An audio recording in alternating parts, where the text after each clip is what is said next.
Welcome to the wonderland stories. Hello پیارے بچوں، خوش آمدید ایک جادوئی جنگل میں جہاں پتے سرگوشیاں کرتے ہیں، پرندے چہچہاتے ہیں اور سورج کی کرنیں جھلملاتی ہیں۔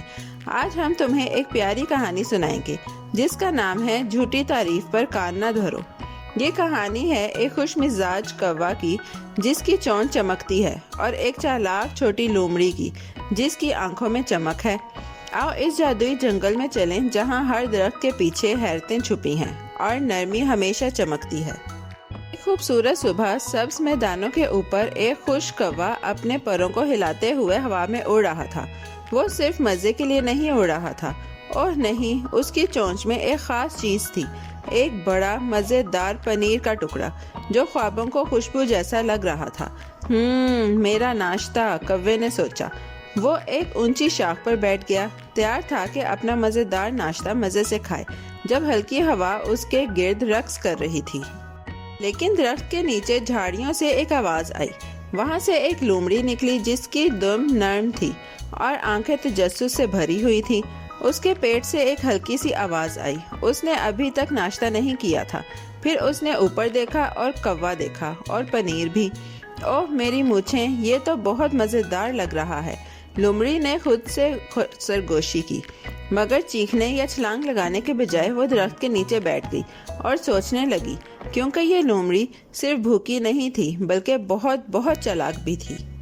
چہرے پر مسکراہٹ اور آواز میں نرمی کے ساتھ لومڑی نے اوپر دیکھا اور پیار سے پکارا، صبح بخیر خوبصورت کوے، کیا چمکدار پر ہیں تمہارے، اور تمہاری آنکھیں ستاروں کی طرح چمک رہی ہیں۔ کوا پلکیں جھپکنے لگا۔ کسی نے پہلے کبھی اسے خوبصورت نہیں کہا تھا۔ اس کے سینے میں فخر کی لہر دوڑ گئی، لیکن اس نے اپنی چونچ سختی سے بند رکھی۔ پنیر نہیں گرنے دینا، اس نے خود کو یاد دلایا۔ مسکراتے ہوئے لومڑی نے اپنا پنجہ دل پر رکھا اور کہا، جنگل میں سب تمہاری خوبصورت آواز کے بارے میں بات کرتے ہیں۔ او پلیز میرے لیے صرف ایک خوبصورت سا نغمہ گاؤ، مجھے لگتا ہے تمہاری آواز بادلوں کی موسیقی جیسی ہے۔ کوے کی آنکھیں کھل گئیں۔ میری آواز؟ سچ؟ اس نے سوچا، یہ میری آواز سننا چاہتی ہے۔ اس کا دل خوشی سے بھر گیا۔ کوا نیچے لومڑی کی طرف دیکھ کر اپنے پر ہلانے لگا اور سوچا، شاید صرف ایک چھوٹا سا گیت، کیا برا ہو سکتا ہے۔ اس نے اپنا سر اوپر کیا، چونچ کھولی اور فخر سے کاں کہا، لیکن پھس، پنیر نیچے گر گیا، ہوا میں گھومتا ہوا جیسے سونے کا سکہ۔ ایک ہنسی سے بھی تیز لومڑی نے پنیر کو اپنے منہ میں پکڑا اور خوشی سے ناچنے لگی۔ تمہارے گیت کا شکریہ میرے دوست، اس نے آنکھ مارتے ہوئے کہا۔ کوا ہکا بکا رہ گیا، اس کی چونچ اب خالی تھی۔ اور نہیں، میرا ناشتہ، اس نے چیخا۔ مگر لومڑی پنیر لے کر پہلے ہی جا چکی تھی۔ اس کی دم جیت کے جھنڈے کی طرح لہرا رہی تھی۔ کوا زمین پر اترا، تھوڑا حیران لیکن زیادہ افسردہ نہیں۔ وہ ایک دھوپ والے پتھر پر بیٹھ گیا اور زور سے بولا، واقعی وہ لومڑی تو بہت چالاک تھی، اور میرا گانا شاید اچھا تھا۔ پھر وہ ہنس پڑا، اگلی بار شاید میں بند چونچ کے ساتھ گاؤں۔ ادھر لومڑی پنیر لے کر ایک قریبی پہاڑی پر گئی جہاں کچھ بھوکے گلہری کے بچے کھیل رہے تھے۔ اس نے سارا پنیر خود کھانے کی بجائے چھوٹے چھوٹے ٹکڑوں میں توڑ کر ان میں بانٹ دیا۔ یہ لو بچوں، اس نے نرمی سے کہا، یہ ایک گانے والے کوے کا تحفہ ہے۔ گلہریوں نے خوشی سے تالیاں بجائیں۔ درخت کے پاس کوا دور سے دیکھ رہا تھا اور مسکرا رہا تھا۔ شاید آج کا دن اتنا برا نہیں تھا، اس نے سوچا۔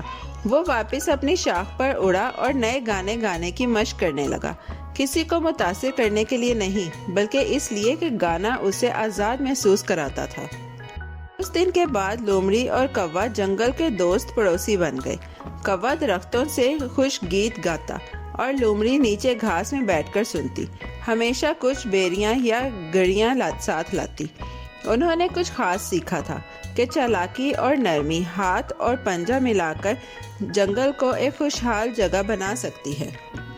پیارے بچوں، یوں ایک چالاک لومڑی اور ایک خوش کوے نے ایک پنیر والی چالاکی کو ایک میٹھی دوستی میں بدل دیا۔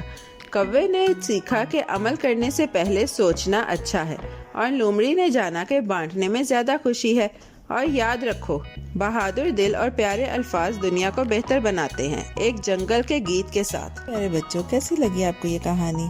ایسی ہی مزیدار کہانیاں سننے کے لیے ہمارے چینل کو لائک، سبسکرائب اور شیئر کرنا مت بھولیے گا۔ Bye bye.